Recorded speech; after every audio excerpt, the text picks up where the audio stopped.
dans 15 jours, on va rentrer dans une saison froide, limite glaciaire, avec actuellement la neige qui est en train de nous narguer. On aura envie d'hiberner, de se mettre au chaud avec le chocolat. Vous voyez un petit peu l'image? Le 21 décembre, ce sera l'hiver. Mais on va garder le sourire et le moral grâce à notre chroniqueuse d'aujourd'hui, c'est Nina Moreau, naturopathe qu'on accueille maintenant sur ce plateau. Bonjour Nina. Bonjour. Ça va? Oui, ça va. Je l'ai bien joué Philippe ou pas? Très bien. C'était bien?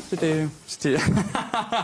Et le César est attribué à... Bonjour. On va parler donc de cette période, l'hiver. On va garder le moral avec vous, ma chère Nina. Vous allez nous donner 3 conseils. Tout d'abord, une plante qui va nous aider à garder le moral. Alors, si je vous dis une plante jaune, qui a de très belles fleurs au début de l'été, vous pensez à... Le mimosa? Non, le millepertuis. Le millepertuis, ah oui, bien sûr. On l'appelle aussi chasse-diable parce que ça permet d'enlever la tristesse, la mélancolie. Donc tout simplement, elle agit sur le système nerveux. Elle contient une molécule qui va être antidépressive, qui va lutter contre la dépression, les baisses de morale, les idées noires. Par contre, elle représente beaucoup de contre-indications, comme toutes les plantes, mais celle-ci particulièrement. Donc il faut toujours demander à un naturopathe ou à un phytothérapeute ou à un médecin si cette plante correspond à notre état émotionnel, parce qu'il y a des interactions avec des médicaments, par exemple. Ça, c'est important. D'accord. Les plantes, c'est très bien, mais il faut toujours savoir les utiliser. Alors, comment doit-on utiliser celle-ci? Alors, celle-ci, il ne faut pas prendre des médicaments, il ne faut pas s'exposer au soleil, par exemple, et il faut l'utiliser toujours loin si on prend des médicaments. Et certains, loin de ces médicaments-là. On l'utilise en tisane, on peut l'utiliser en teinture mère ou en gélule. Donc ça, c'est la première fleur. Ensuite, on a une deuxième fleur qui, elle, ne présente aucune contre-indication. C'est le safran. La fleur de safran, on va prendre le pistil. Donc, lorsqu'on va planter du safran, donc c'est un bulbe, on va récolter le pistil courant octobre. Donc, si vous avez la possibilité d'en faire planter chez vous, voilà. C'est mieux, d'accord. Mais ce qu'il faut savoir, c'est que dans notre région, dans le Quercy, on a la plus grande production de France. Donc, on peut très bien aller vers ces personnes-là qui produisent du safran. Ils ont une association, l'association des producteurs des safrans du Quercy, qui est extrêmement riche et qui représente plein de déclinaisons d'utilisation du safran en alimentaire, mais on l'utilise aussi dans la version médicinale, parce que le safran contient une substance qui va favoriser la synthèse d'un neurotransmetteur. Donc je suis sûre que ce neurotransmetteur, vous l'avez en quantité très importante, c'est la sérotonine. Ah oui. Parce que la sérotonine, c'est le neurotransmetteur du bonheur, de l'énergie, de la bonne humeur. C'est ça, exactement. Donc, tous les matins, j'en prends ici une bouffée. J'espère que c'est transmis chez vous. Donc on peut utiliser le safran. Si on n'a pas cette possibilité-là, on a aussi la possibilité d'utiliser les œufs, mais il faudra consommer le jaune liquide pour avoir sa dose de sérotonine de bon matin. Le jaune liquide? Oui. À la coque ou au plat, tout simplement. Né. Voilà. C'est vrai, c'est fait bizarre le jaune liquide, mais bon.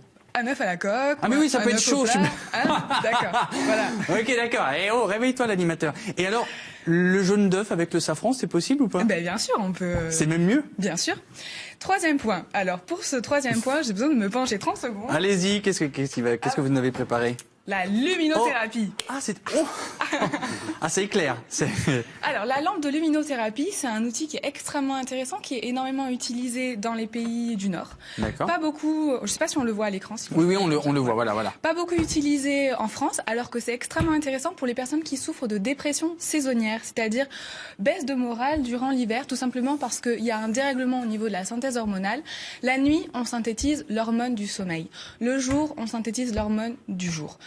Grâce à la lumière. Et s'il ne fait pas suffisamment beau, s'il pleut, s'il y a des nuages, on ne dégrade pas l'hormone du sommeil, donc on se sent fatigué. En fait, on n'a pas le moral, mais tout simplement parce qu'on a un dérèglement hormonal. Donc, utiliser la lampe de luminothérapie le matin, pendant son petit déjeuner ou pendant qu'on se prépare, c'est très très bien. Je la coupe parce que je sens que je vous éblouis là tout de suite. Parce que c'est fort, non mais c'est bien, c'est la lumière. C'est une lumière particulière. Donc ça, on trouve ça très facilement. Ça coûte pas très cher et c'est un outil qui est extrêmement intéressant. Mais c'est efficace, voilà, c'est extrêmement efficace pour nous donner de bonnes énergies, de bonnes ondes. Merci beaucoup. Est-ce qu'on peut vous contacter quelque part, ma chère Nina? Oui, vous trouvez toutes mes coordonnées sur mon site internet. Bon, super. Merci beaucoup Nina Moreau d'être encore venue nous parler de bonne humeur et de santé. On vous retrouve en janvier alors du coup. J'espère. Mais oui, avec plaisir en tout cas. Ce sera l'occasion de voir si le moral est bon toujours.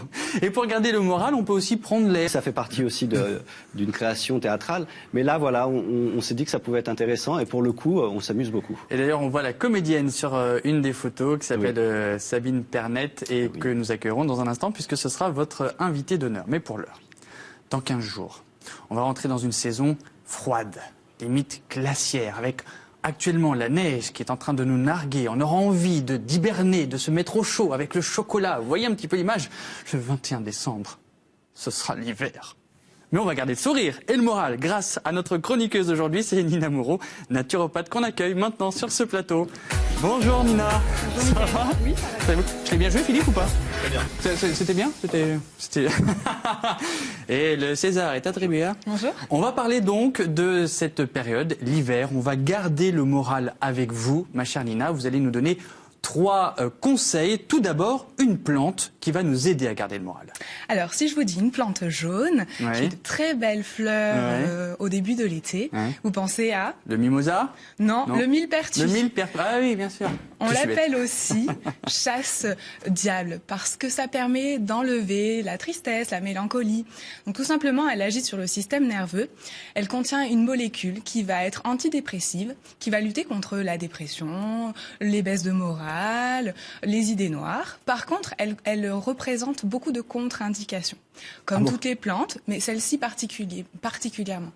Donc il faut toujours demander à un naturopathe ou à un phytothérapeute ou à un médecin si cette plante correspond à notre état émotionnel, parce qu'il y a des interactions avec des médicaments, par exemple.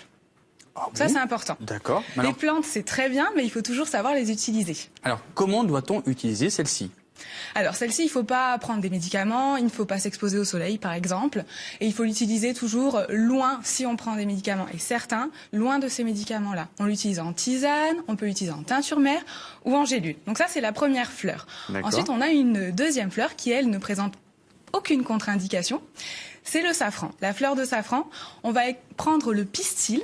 Donc, lorsqu'on va planter du safran, donc c'est un bulbe, on va récolter le pistil courant octobre. Donc, si vous avez la possibilité d'en faire planter chez vous, voilà. C'est mieux, d'accord. Mais ce qu'il faut savoir, c'est que dans notre région, dans le Quercy, on a la plus grande production de France. Bien donc, sûr. on peut très bien aller vers ces personnes-là qui produisent du safran. Ils ont une association, l'association des producteurs des safrans du Quercy, qui est extrêmement riche et qui représente plein de déclinaisons d'utilisation du safran en alimentaire, mais on l'utilise aussi dans la version médicinale, parce que le safran contient une substance qui va favoriser la synthèse d'un neurotransmetteur. Donc je suis sûre que ce neurotransmetteur, vous l'avez en quantité très importante, c'est la sérotonine. Ah oui. Parce que la sérotonine, c'est le neurotransmetteur du bonheur, de l'énergie, de la bonne humeur. C'est ça, exactement. Donc, tous les matins, j'en prends ici une bouffée. J'espère que c'est transmis chez vous. Donc on peut utiliser le safran. Si on n'a pas cette possibilité-là, on a aussi la possibilité d'utiliser les œufs, mais il faudra consommer le jaune liquide pour avoir sa dose de sérotonine de bon matin. Le jaune liquide? Oui. À la coque ou au plat, tout simplement. Né. Voilà. C'est vrai, c'est fait bizarre le jaune liquide, mais bon. Un œuf à la coque. Ah mais oui, ça peut être chaud. D'accord, voilà. Ok, d'accord. Et oh, réveille-toi l'animateur. Et alors, le jaune d'œuf avec le safran, c'est possible ou pas? Ben, bien sûr, on peut... C'est même mieux? Bien sûr. Troisième point. Alors, pour ce troisième point, j'ai besoin de me pencher 30 secondes. Allez-y, qu'est-ce que vous nous avez préparé? La luminothérapie. Ah, c'est... Oh ah, c'est clair. Alors, la lampe de luminothérapie, c'est un outil qui est extrêmement intéressant, qui est énormément utilisé dans les pays du Nord. D'accord. Pas beaucoup... Je ne sais pas si on le voit à l'écran. Si oui, on le voit, voilà. Pas beaucoup utilisé en France, alors que c'est extrêmement intéressant pour les personnes qui souffrent de dépression saisonnière, c'est-à-dire baisse de morale durant l'hiver, tout simplement parce qu'il y a un dérèglement au niveau de la synthèse hormonale. La nuit, on synthétise l'hormone du sommeil. Le jour, on synthétise l'hormone du jour. Grâce à la lumière. Et s'il ne fait pas suffisamment beau, s'il pleut, s'il y a des nuages, on ne dégrade pas l'hormone du sommeil, donc on se sent fatigué. En fait, on n'a pas le moral, mais tout simplement parce qu'on a un dérèglement hormonal. Donc, utiliser la lampe de luminothérapie le matin, pendant son petit déjeuner ou pendant qu'on se prépare, c'est très très bien. Je la coupe parce que je sens que je vous éblouis là tout de suite. Parce que c'est fort, non mais c'est bien, c'est la lumière. C'est une lumière particulière. Donc ça, on trouve ça très facilement. Ça coûte pas très cher et c'est un outil qui est extrêmement intéressant. Mais c'est efficace, voilà, c'est extrêmement extrêmement efficace pour nous donner de bonnes énergies, de bonnes ondes. Merci beaucoup. Est-ce qu'on peut vous contacter quelque part, ma chère Nina? Oui, vous trouvez toutes mes coordonnées sur mon site internet. Bon, super. Merci beaucoup, Nina Moreau, d'être encore venue nous parler de bonne humeur et de santé. On vous retrouve en janvier, alors, du coup. J'espère. Mais oui, avec plaisir, en tout cas. Ce sera l'occasion de voir si le moral est bon, toujours. Et pour garder le moral, on peut aussi prendre l'air. On peut suivre les randonnées de Denis Clair, Zinzin reporter, qui nous emmène maintenant à la découverte de l'aqueduc de Castries. C'est tout près de